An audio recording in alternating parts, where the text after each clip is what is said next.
Hello, I'm Julia Fidel, and I am today with two very special guests, Philippe Falardeau, who is the creator and director, and Florence Longpré, who is the writer and director of the Canadian series Les Temps des framboises. Welcome. Hi, thank you for having us. Yes, hi. Well, thank you very much for being in this little Berlinale meets with us, where we can get a little bit more into everything everything about Les Temps des framboises. And I was thinking that maybe it's best if I let you, one of you or you two, tell me what the series is about. Yes. We always argue about what the series is. I knew it would go so great. Yeah. Well, we have this character, Elizabeth. Let's call her Elizabeth because that is her name. Who's inherit of the family farm after the sudden death of her husband. Obviously, she have no knowledge to do it, so it's gonna be a long road for her, and her in-laws are very pissed about it, we can say. They feel betrayed by their brother, and they're not gonna help her to be in charge of the farm. So her allies will be his two sons. How can we describe his two? There's Junior. The two sons? Who have some, yeah. Her. Well, Junior is like neurasthenic teen who's concerned about himself and nothing else, and the other son is deaf, but probably the person who can hear the most in some ways. Yeah, yeah, it's a good point, because in this family everybody's talking, but nobody's listening and nobody's see each other. And it's like in this crisis, the main character, Elizabeth, will turn for help to the immigrant worker, and they kind of they come see each other for the first time, you can say. And I like when you say, Philippe, that the walls fall. There's a lot of walls or gonna fall in this crisis. Yeah, invisible walls, barriers between people who have been living together or around each other for many years.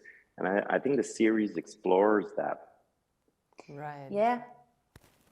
So let us take a very first look at one of the very first scenes, which also give a good idea about the very particular humor that this series that it comes with.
No,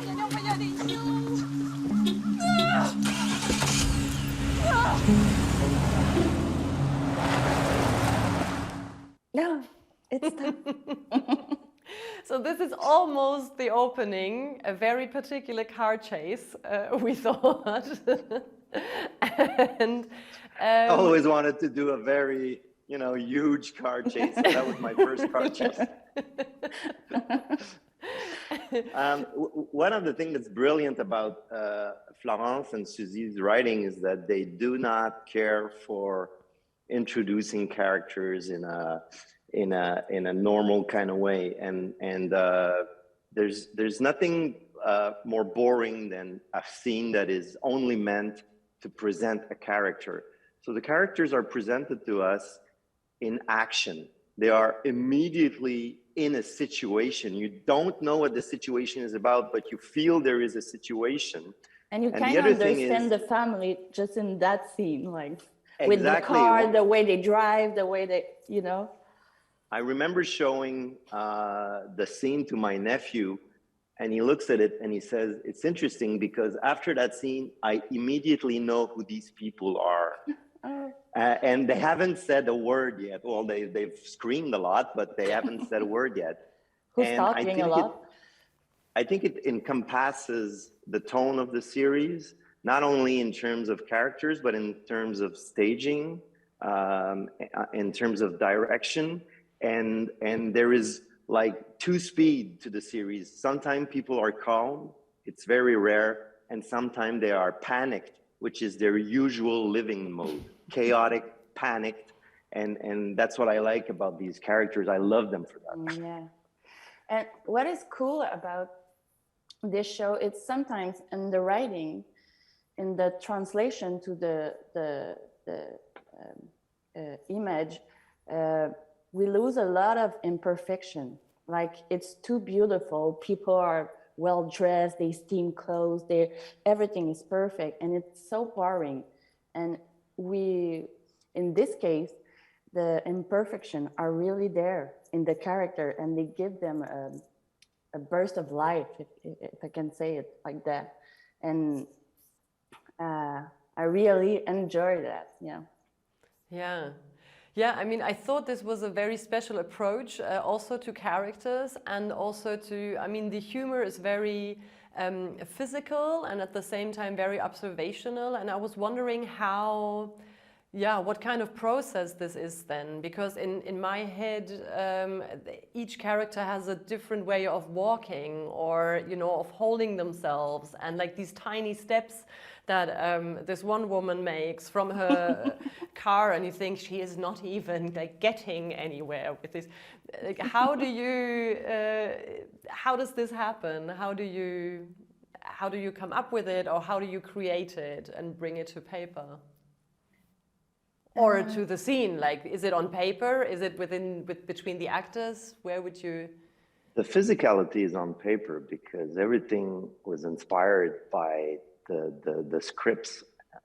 But I am a physical person myself. I throwing myself on the set around, and I run a lot, and I jump a lot. I think that transfers to the actors, but we also chose actors who could deliver that sense of urgency that they all have inside of them. And sometimes you don't know why the urgency, but it's inside of them. Like, if everything has to be dramatic, everything has to be done now. And I feel like that in real life. I think it kind of translated, but it's really the merger of what was on paper, the running around. So many scenes in episode 1 where people are running after each other. And this is unlikely. Passion. Yeah, but it's quite unlikely, Florence, in television writing, where people talk about things instead of living them. And all of a sudden, you had people running around. So it was very inspiring to us. And in terms of staging, I think it's choosing the clothes and the shoes properly. One actor told me 20 years ago, if you really want me to become someone else physically, make sure I don't use my own shoes. Yeah. So you choose the shoes, and then you choose the shoes for the scene where she comes out of the pickup, and she has to take small steps, and she has a skirt. She cannot run properly. So that becomes very funny, very Jacques Tati-like. And I think, I don't know for you, but I kind of know, Philippe, but I am a very, I have a lot of duality in me. So I think it's, I love to see that in movies or in series, because I feel better to see it in cinema. Feel less alone. Yeah. Yes. Well, this duality is encompassed by everything's going to be all right, and you have Elizabeth saying that to her son, but you feel that she's restless. The in-laws are like that, and I'm like that in life. I have been fairly good at making, you know, a living and making films, and I can direct a set and people, but inside of me, it's like a tornado of me saying to myself, everything is going to crash. Everything is going to be, it's bound to be a disaster. And I have to struggle with that all the time. It's very exhausting. So I think we've staged very exhausting characters.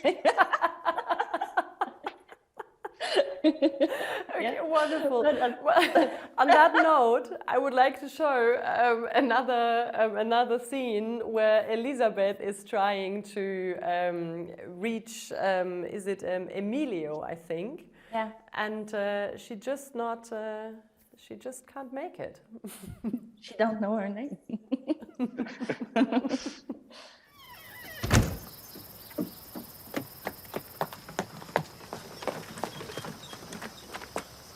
Allô? Hey! Hey!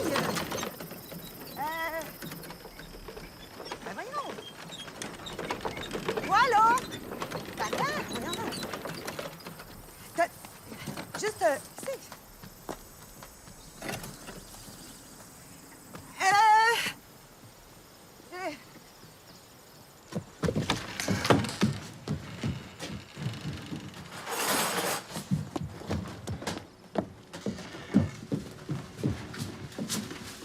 Monsieur, je vous ai fait des signes tantôt, vous m'avez pas vu? Qu'est-ce qui se passe? Pourquoi l'ambulance est venue?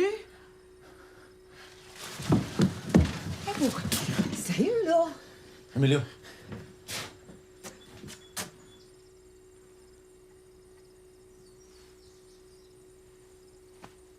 Te sentar, compadre. Qu'est-ce qui se passe?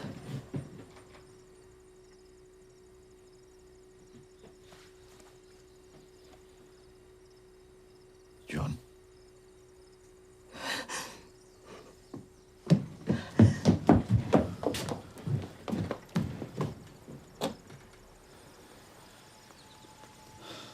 Right. So, what I think in this scene as well, you were talking about duality beforehand, and I think there are many dualities in the series, but there is always a very strong shift from something that is very funny, and the comedy is physical and it is so hilarious, and you constantly have to chuckle, and then there are moments when you realize that it just shifts immediately into a very sad situation, and in a way I felt like you are really playing with us there, like you are making us being slightly, you know, hysterical together with the characters, and then it hits us. When the sadness comes, it actually really, we haven't been warned, we haven't been preparing for that, and I found that quite strong.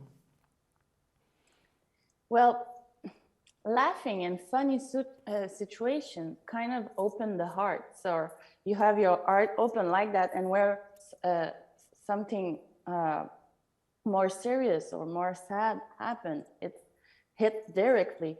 And that kind of thing I like to do. And I think Philippe do it well too. Yeah, but and Florence does it in a way that other people don't. I mean, this scene is perfect to portray that, is that it's funny and then it hits you like a bus. But the reason why it works, the drama just after the humor, is that the drama is there under the humor. It doesn't come to stop the humor. It is already there, because when Emilio turns around and doesn't want to speak to her and runs away from her, it's because he knows the husband is dying and he doesn't want to be the one who's going to break it out to her. He doesn't want, and he wouldn't know how to do it. No, but he don't speak. He has that information and she doesn't. And we know he has that information. So there's a drama under the humor until the humor is out and the drama emerges. And it's so stupid because she wanted to call him, but she didn't know his name. So she had to, hey. It's stupid, but it's funny. Like it kind of marked the situation that they live at the same place, but they don't know each other. And he came work here for 10 years and she didn't know his name. That's something. Yeah. So there's a lot of thing there. Yeah, and I think that's also one of the big themes in the series. That is, well, I think one very big scene is family, and then coming together with family is miscommunication. And there is just a lot of miscommunication, and it's like very clearly signified by those two groups not speaking the same language. But even the ones who are speaking the same language, they really don't communicate at all. Yeah, there's a difference between hearing someone and listening to someone. And I think we hear a lot of noise, but they don't listen really to each other. And it's interesting that Elizabeth will find not only a way to grieve, but a way to manage the farm with allies that she didn't even notice that were living around her for 10 years. But this goes beyond our series. I mean, we've been living here with migrant workers for 40, 45 years, and we know they're there, but we have no idea where they come from. Well, we vaguely know where they come from. We have no idea what they go through, what's their struggle. We don't communicate with them and they don't communicate with us. So in a way, and it's weirdly and uncomfortably similar to some sort of residual slavery system. Yeah. There was one of the worker who said to us, he feel like he don't exist anywhere. Not in his own country and not here, because he's not enough with his family, like in Mexico or Guatemala. And here, he's like, he don't exist here. So he feel like he don't exist anywhere. And that was a breakthrough to our story. And that was very sad to hear that. So was that one of the initial thoughts about, like, what was the when you started making the series, or when you decided to make the series, what was the first spark, or what was driving the story forwards? Do you remember? The first spark was us wanting to work together. Yeah. Yes. The second spark was, okay, what are we going to do? Do you have an idea? Yeah. No. Do you have an idea? So that was the first spark, and it's weird, but it's the truth. And then I had an old idea that was not developed at all, that I had thought of like many years ago when I was shooting Kongorama in the countryside. And I just like pitched it to Florence, and Florence made it what it is today. With the in-laws, with Elizabeth, with the migrant workers, and she started to do extensive research with Susie. You were out there in the fields. Yeah, there was a lot of research because I am not from this world at all. I know nothing about farm and immigrant workers. So that was a lot of research, but something cool. I did the work when I was really young. I did the picking cherry in the summer. So I know that was very hard to do.